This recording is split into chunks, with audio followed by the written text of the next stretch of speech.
Before we get going, let's quickly talk about today's lighting setup. I saw a shot the other day, I can't remember where I was, but it was really cool. It looked like the frame was lit with the sun bouncing off the floor and hitting the subject's face. So I thought I'd try to recreate that. So we have the spotlight shining down onto a bounce near the floor, reflecting onto my face as the key light. In the corner, we have another 200X by Amaran, just shooting into the corner with some barn doors open, giving some more fill light. And then we have a little Felix 150 watt LED light, kind of with some cinefoil on it, creating a little bit of sunshine in the background. And I kept the door open. We got that window back there, just natural light. So pretty cool setup, didn't take me too long, nice and easy, fun to try new things.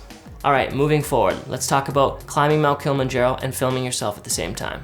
So why tell you guys about this? Well, I recently dropped a documentary called Kili Climb. It was my first film I ever made. I made it about 9 years ago, and I was super fortunate to get to do that for my first film. And the reason I want to share it with you guys is because you're probably out there trying to make your first film. And for me, a documentary filmmaker, commercial filmmaker, this is a good thing to share with you guys because I can give you some insight on my first film that I ever made, my first real documentary, you know, the ins and outs, the gear I used, all those types of things, the challenges I came across, and we can talk about those things and I can share that with you. And we can show clips of the film as we talk about it. So I think it's just a really good lesson to show you guys that are just starting out in filmmaking and just trying to get your first film off the ground. Okay, let's talk about the gear that I use when I climb Mount Kilimanjaro. So the first piece of kit is the camera. I used the Panasonic GH4. This thing's a workhorse. It was, you know, dust-proof, waterproof. It still works today, and you know, no matter what I threw at it on that mountain when I was climbing, this thing worked for me. So the second piece of gear that I had was the original Rode mic that you put the 9-volt battery in. That's what I used for the entire documentary. So when you watch the film, you see these clips, all of the sound you're hearing is right from the camera mic, the Rode original mic. More? What's going on in your mind right now? Feels good. It feels exhilarating that we completed that climb. That was tough, but it feels good to be more than halfway through the day. Now we're just sitting down for lunch and kind of recharging the batteries. You okay? No. You okay?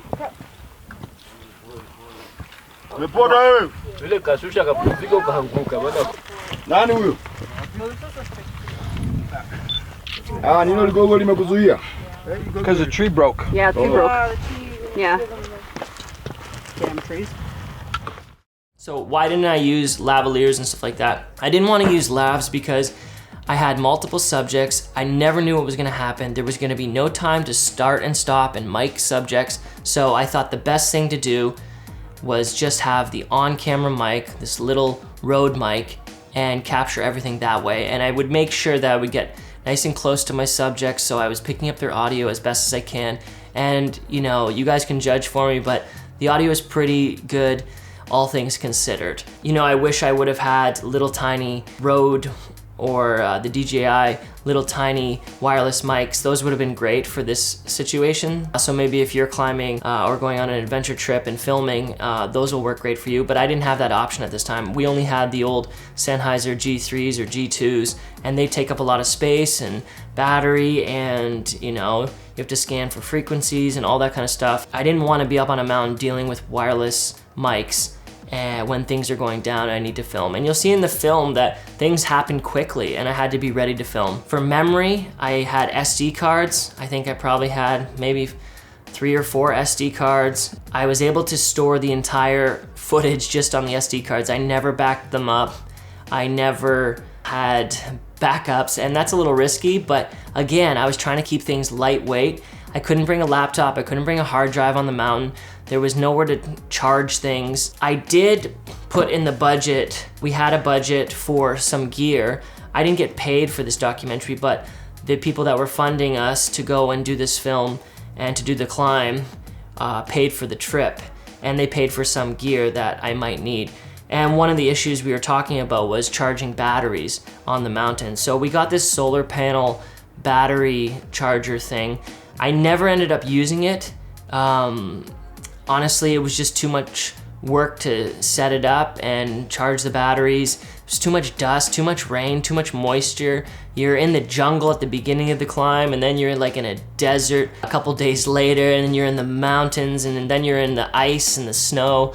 So it's just, there was never a good time to do that kind of thing. So as far as batteries go, I had probably like 10 or 15 GH4 batteries, and I charged them before the trip. I just kept them inside of my clothes and close to my body so the lithium batteries wouldn't lose their charge.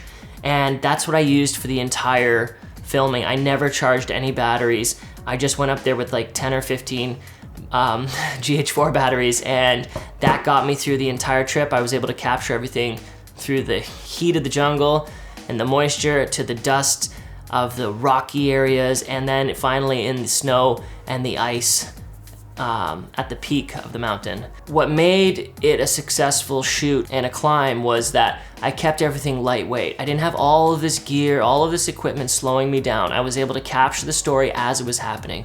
And that's what you need to be able to do. So if you're out there planning a trip to climb a mountain, go on an adventure, climb Kilimanjaro, and you want to film it, keep it as simple as possible. You know, the more gear you have, the more you're gonna have to lug, or you're gonna have to pay someone to lug it up the mountain.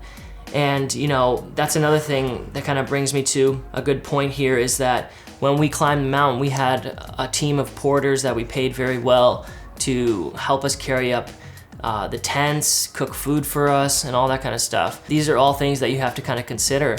You know, we didn't have to worry about cooking food and setting up our tents, so I was just able to focus on filming and climbing the mountain. So that was a luxury, and not all trips are gonna be like that, so you have to consider that. And having less gear is going to give you a better chance of getting what you wanna capture and, you know, getting good results. If you get up there and you have too many lenses, you have a gimbal and like drone and all this kind of stuff, and it's just you filming, because that's all this was just me filming and climbing, you're gonna find yourself in a world of trouble and confusion, because you're gonna be juggling all this gear and you're gonna be exhausted and you're not gonna wanna film anything. Keep it light, keep it simple. Let's talk about the lenses that I used. I don't have them anymore, but I just had, it was a non-electronic adapter, so it didn't pick up any of the electronic signal of the lens, with a Canon 17 to 55, which was my run and gun filming lens, and then I had a Lumix 7 to 14, and then I had my 70 to 200. The lens I used almost the entire time was the 17 to 55 and the super wide angle lens. And I think I only used the 70 to 200 a couple times, so I probably could have shot the whole thing without the 70 to 200. Keeping gear clean, let's talk about that. That was difficult. If you're going into the jungle, if you're going into the mountains, if you're going into, you know, really frigid temperatures and ice and frozen snow, Mount Kilimanjaro had all of that. So it was like 3 different environments throughout the 5 days of climbing, and I was constantly cleaning dust off my cameras, off my LCD monitor, off the viewfinder, off the lenses, off the microphone.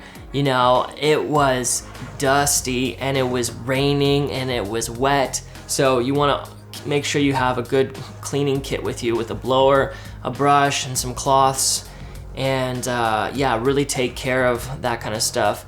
So yeah, kind of in conclusion, check out the film Kili Climb. It's worth watching. It was the first thing I ever filmed 9 years ago, and what a great adventure, what a great learning experience. I've learned so much from just diving in and getting films done.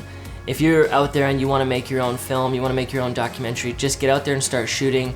You can have just a DSLR with an onboard mic, and as long as you have some batteries and some SD cards and a computer to edit it on, you can make that film happen. So I hope this video has been helpful for you guys. Thank you so much for watching. Click the like button, it helps me out. And leave a comment, I'd love to hear what you guys think, and we'll see you guys in the next video.